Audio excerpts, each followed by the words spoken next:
November 24th, 1991, Garden Lodge. The house had settled, in its final weeks, into a specific rhythm built entirely around Freddie Mercury's diminishing capacity, morning check-ins that had become shorter and shorter as the weeks progressed. Medications administered on a schedule that Peter Freestone and Joe Finelli tracked with the specific precision of people who understood that precision itself had become one of the last remaining ways to offer care. Freddie had been awake, according to every account of that final day, only briefly that morning, aware enough to recognize the people in the room with him, but too weak to sustain conversation beyond the shortest exchanges. And by the account Peter Freestone would later give across several separate interviews, everyone in the house understood, without anyone stating it directly, that the specific quality of this particular morning differed from the difficult mornings that had preceded it across the previous weeks. He said, in the account that has become the most widely cited description of Freddie's final hours, "I remember the stillness, not peaceful, exactly, just still, in a way that felt different from every other day we'd had." Freddie Mercury died that evening at approximately 7 o'clock, with Jim Hutton and Peter Freestone in the room. What happened in the hours immediately following, before the world learned what had happened, before the specific machinery of public announcement and press response began operating the following morning, has received considerably less documented attention than the death itself. And it is within those hours, in the space between Freddie's final breath and the world's first awareness of what had occurred, that this story exists. Mary Austin was not present in the room at the exact moment Freddie died. She had been at Garden Lodge earlier that day, as she had been most days across the preceding weeks, but had left in the early evening, according to her own later account, for reasons that involved practical necessities of her own life that she has never elaborated on extensively in any interview, the specific mundane realities that continue asserting themselves even during periods of profound personal crisis. She received the call informing her of Freddie's death, according to the account that has circulated most consistently among people who have researched this period, sometime before 9 that evening, delivered by Jim Hutton in a voice that Mary has described, in the rare interviews where she has addressed this specific moment directly, as barely holding together. What Mary did in the hours immediately following that call, before dawn broke on the 25th of November, and the news began its rapid spread through the wider world, has never been comprehensively documented in any single account, existing instead as scattered fragments across different interviews and biographical treatments, fragments that, when assembled together, suggest a woman managing an enormous private grief while simultaneously beginning the specific practical work of protecting Freddie's wishes about how his death would be handled, work that Freddie had, according to accounts of his final months, explicitly entrusted to her precisely because he understood she would execute it with the specific combination of love and discipline the moment would require. She returned to Garden Lodge that night, according to every account available, arriving sometime before midnight to find the house holding the specific quiet that follows sudden loss. Jim Hutton and Peter Freestone and Joe Finelli, each processing the same shock in their own separate ways. The practical machinery of what needed to happen next, not yet fully engaged, because grief, in its first hours, typically leaves no room for anything beyond itself. Mary's specific contribution to those early hours, according to the fragments of testimony that have survived, was less about grief management and more about the particular kind of practical clarity that sometimes emerges in people during crisis. The recognition that decisions needed to be made about the coming morning, about who would need to be told and in what order, about how to manage the specific collision that was about to occur between private mourning and the enormous public attention that Freddie's death would inevitably generate the moment it became known. She has said, in one of the few interviews where she has addressed this period in any detail, that she remembers thinking, even through the depth of her own grief, that Freddie had trusted her to handle exactly this, that his specific instructions about privacy and control over how information would be released meant that the hours immediately following his death were not simply hers to grieve in, but hers to manage, a responsibility she has described taking on without hesitation despite the personal cost it required. The first call Mary made that night, according to the account that has proven most consistent across the limited testimony available, was not to any member of the press or to Freddie's record label or management, but to Brian May, reaching him.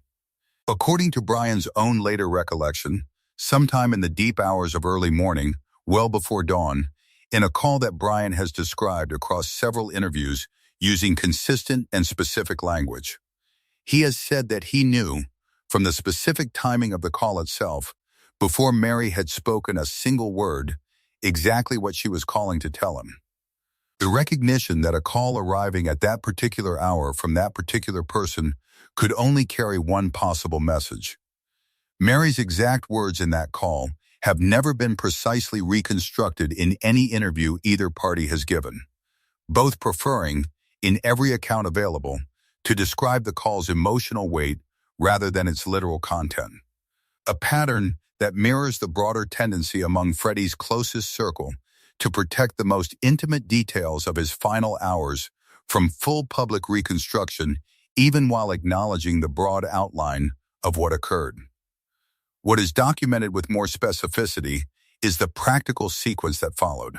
Brian confirming in multiple interviews that he then contacted Roger Taylor, initiating a chain of calls that moved through the small circle of people who needed to know before the wider world did.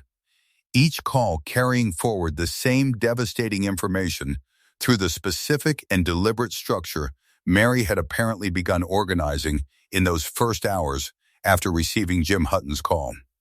The specific timing that has attached itself most persistently to this sequence of events centers on a moment that has been referenced only obliquely across the various accounts that exist. A call Mary reportedly made sometime around 6:48 in the morning on the 25th of November. A time that has surfaced in secondhand testimony from people connected to Queen's management structure who have described, without ever fully attributing the detail to any single confirmed source, a specific call placed to the band's management offices at that precise hour, initiating the formal machinery that would, within hours, produce the public statement announcing Freddie Mercury's death to the world. Whether this specific timestamp reflects genuine documented record or has simply calcified into accepted detail through repeated informal retelling remains, like much of this particular morning's exact chronology, difficult to verify with complete confidence, though its specificity, a precise minute rather than a rounded hour, has lent it a particular durability among people who have researched this period closely. The recognition that invented details tend toward round numbers, while genuine documented moments often carry exactly this kind of oddly specific precision. What that early morning call apparently set in motion was the beginning of the public announcement process. Management and public relations professionals beginning, in the earliest hours of the 25th of November, the careful work of preparing a statement that would need to balance accuracy, respect for the family's wishes, and the practical reality that news of this magnitude could not remain contained for more than a few additional hours, regardless of anyone's preference for a slower, more considered release. The statement that eventually reached the public that morning, confirming both Freddie Mercury's death and, for the first time publicly, his AIDS diagnosis. Information he had confirmed to the world in a statement released just one day before his death,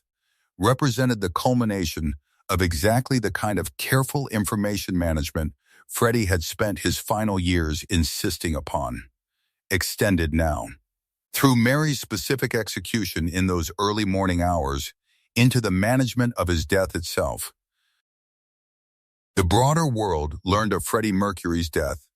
through radio and television bulletins that began circulating from mid-morning on the 25th of November. A specific and deliberate delay between the actual moment of death the previous evening and the public announcement the following morning that has been characterized, in the limited commentary available on this specific gap, as intentional rather than incidental. Time that Mary and the small circle of people managing those hours used to ensure that Freddie's parents, his sister, and the small number of people who had been explicitly promised they would learn the news personally rather than through media coverage, actually received that personal notification before any public statement went out. This specific priority, protecting the sequence of who learned what and when, even in the immediate aftermath of overwhelming personal loss, reflects, according to people who have studied this period, a continuation of exactly the same instinct that had characterized Freddie's approach to his own privacy across his final years, an instinct that Mary, in those first devastating hours of managing his death, appears to have carried forward with remarkable, almost mechanical discipline, despite the personal grief she was simultaneously processing. Fans gathered outside Garden Lodge's gates within hours of the public announcement, a crowd that grew steadily throughout the day on the 25th of November into the thousands, leaving flowers and notes and creating, almost immediately, the kind of spontaneous public memorial space that would eventually require its own management as the volume of tributes exceeded anything the immediate household could organize or maintain. Mary Austin, according to accounts from people present at Garden Lodge during those early days, moved between the practical demands of managing this unprecedented public response and the private work of beginning to execute the specific funeral instructions Freddie had entrusted to her weeks earlier, work that would culminate, 3 days later, in the deliberately private, deliberately modest service at West London Crematorium that stood in such stark contrast to the enormous public grief, unfolding simultaneously outside the walls of Garden Lodge. The specific juxtaposition of these two realities, an enormous and rapidly escalating public mourning process on one side of Garden Lodge's walls and a small, carefully controlled private process on the other, both set into motion within the same first 24 hours following Freddie's death, represents, according to people who have examined this period closely, one of the more remarkable examples of grief management under extraordinary pressure in modern celebrity history. A single woman, working through her own profound personal loss, simultaneously managing the beginning of a global public mourning event and the precise execution of a dying man's specific and deeply private final wishes. What those first hours cost Mary Austin personally, the specific weight of managing so much practical machinery while her own grief remained, by every account, entirely unprocessed and unaddressed until considerably later, has never been fully documented in any interview she has given. Mary consistently deflecting questions about her own emotional experience of that night back toward descriptions of what needed to be done rather than what she herself felt while doing it. This pattern, a woman whose own grief has remained almost entirely private even while the practical details of her actions during Freddie's final hours have become part of the broader historical record, mirrors, in its own way, the exact discretion Freddie himself maintained throughout his public life. The specific and deliberate separation between what the world was permitted to know and what remained protected within an inner circle of trust. The precise sequence of phone calls that unfolded across the night of November 24th into the early morning of November 25th, 1991. Jim Hutton to Mary, Mary to Brian, Brian to Roger, and whatever call reportedly reached management at 6:48 that morning represents the specific mechanical architecture through which the world's understanding of Freddie Mercury's death was constructed and released. A sequence built not around efficiency or convenience, but around the same careful, deliberate control over information that had defined Freddie's approach to his own life and illness across every year that preceded that final November night. Mary Austin, in the hours before dawn on November 25, 1991, held within her own hands, more completely than perhaps any other single person before or since,